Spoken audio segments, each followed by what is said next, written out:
So this was another random short one where not a lot of control happened, but I think it makes an interesting story because it was a little bit weird as far as lucid dreams go, at least for me. So I was at my mom's house, and oddly, my sister was there. She's not often there these days. Familial friction. But in this dream, she was there, and I saw her go from the restroom to my room, which used to be her room when she lived there, and she looked bummed.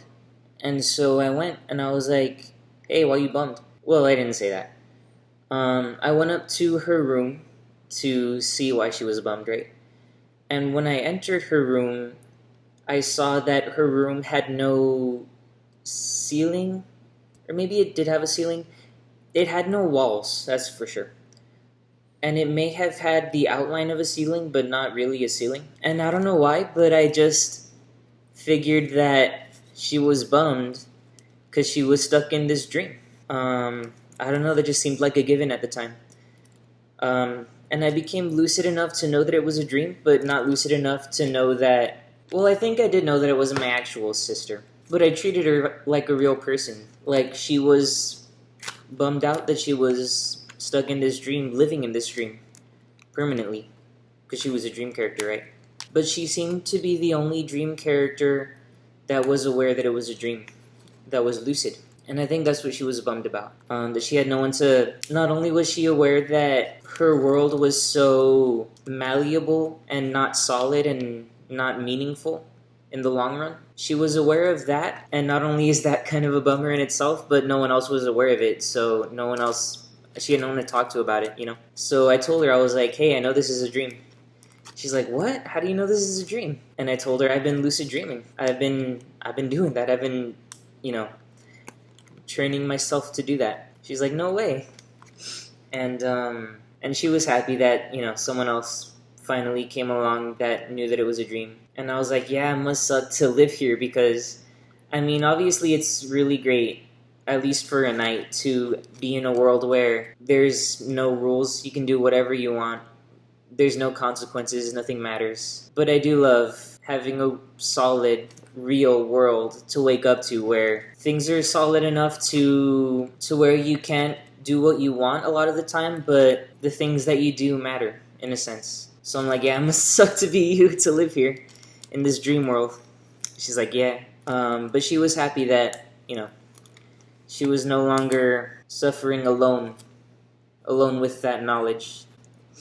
And then she said that she wanted to go see mommy. We both call her mommy because we're freaking children. So she jumped down off of her room. Since there was no wall, so you could just jump down. And it's a jump down because it's on the second floor, if you really call it a second floor. And it's slightly above ground level. So she jumped down off of her room and went in through the front door into the house. And I followed her. And I think our mom was there. And in the kitchen were some cupcakes. And so I ate some of these cupcakes. I haven't really been craving sweets lately, though, so I wasn't like, "Oh, yes, cupcakes." But I ate them, and they were, you know, not bad at all. And then so I went to my sister, and I was like, "So now what?" And when I said that, the time of day changed. And it went from being daytime to nighttime. And it seemed that time rewinded to where it was now early in the morning before the sun came up. And it was kind of like me asking the question, "What do we do now?" is what turned back time.